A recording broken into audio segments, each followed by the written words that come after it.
जिथं आपल्या शब्दाला वजन नाही, जिथं आपल्या उपस्थितीला किंमत नाही, तिथं उभं राहून आपलाच अपमान करून घेण्यापेक्षा 2 पावलं लांब राहिलेलं कधीही चांगलं.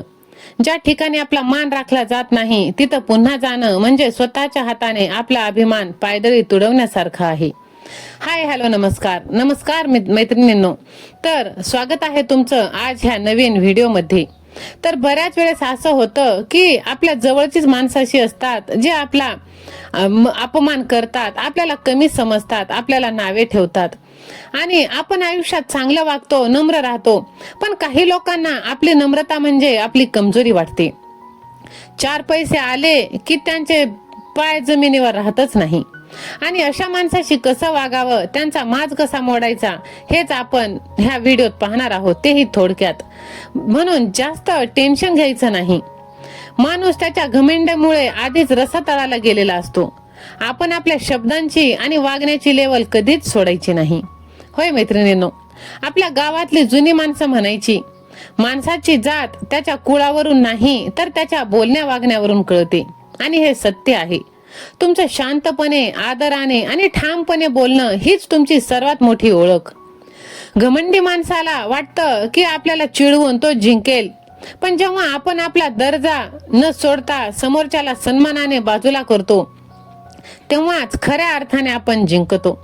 बघा, समोरचा एवढा घमेंड करतो आणि या माणसाने मात्र आपली सभ्यता सोडली नाही अशी समोरची व्यक्ती म्हणायला पाहिजे.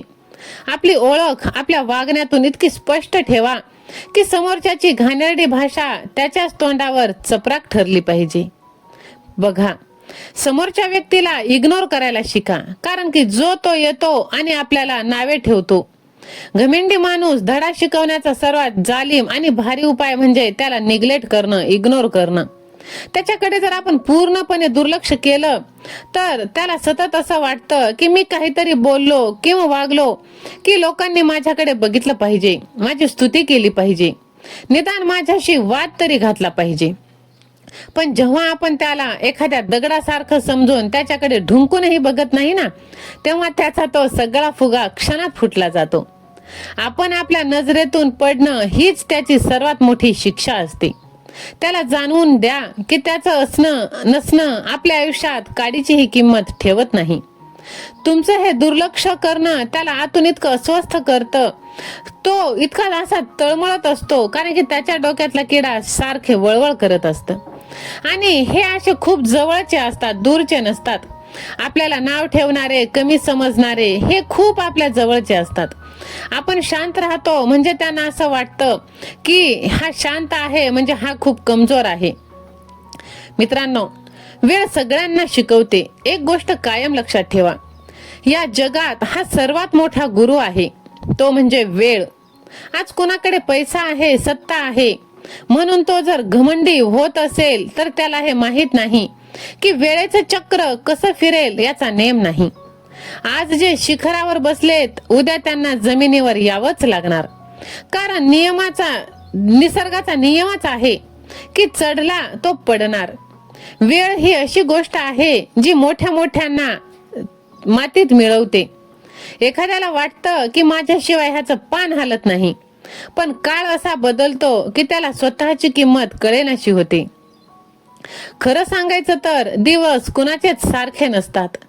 आज त्याची हवा असेल तर उद्या तुमचा काळ येणार आहे. त्यामुळे कुणी कितीही गर्व केला तरी आपण डगमगायचं नाही. जो आज गर्वाने फुगलाय त्याला सर्व काही वेळेवरती सोडून द्या, कारण वेळच अशी त्याला चपराक मारणार आहे जे की त्याला सारायलाही जागा उरणार नाही. म्हणून माणसाने नेहमी पाय जमिनीवर ठेवून वागावं, कारण प्रत्येकाचा हिशोब हा येतोच आणि वेळ त्याचा हिशोब करत असते. पहा, शेवटी वेळच त्यांना सांगते की कोण किती पाण्यात आहे. म्हणून तुम्ही काहीच करू नका, ना त्यांच्याशी वाद घाला, ना त्यांच्याशी प्रत्युत्तर द्या, ना त्यांना बोला. एक गोष्ट कायम लक्षात ठेवा, हा देह मातीचा आहे आणि एक दिवस मातीतच मिसळणार. इथं कुणीच कायमचा राजा नाही आणि कुणीच कायमचा गुलाम नाही. जो आज गर्वानं डोंगर चढतोय त्याला उद्या उतरताना त्याच लोकांच्या हातापाया पडावं लागणार ज्यांना तो आज तुच्छ समजतोय. आपल्याला कोणाचा सूड घ्यायचा नाही, फक्त आपल्याला सिद्ध करायचं आहे. तुमची शांतता, तुमचं काम, तुमची विनम्रता हीच खरी तुमची ताकद आहे. समोरचा कितीही मोठा असू द्या, त्याला झुकवण्याची ताकद तुमच्या वागण्यात ठेवा. वाकून चालणं हा आपला संस्कार आहे, पण कोणाचंही पायपुसणं बनणं हा आपला स्वभाव नाही. तर हा व्हिडिओ तुम्हाला कसा वाटला ते तुम्ही कमेंट करून नक्की सांगा. जर तुम्हाला वाटत असेल की हा व्हिडिओ तुमच्यासाठीच आहे, तर मी मजबूत आहे असे टाईप करा. व्हिडिओला लाईक, शेअर, सबस्क्राईब करा. आणि पुढचा टॉपिक कोणता आवडेल हे सुद्धा तुम्ही नक्की सांगा. भेटू नंतर. बाय.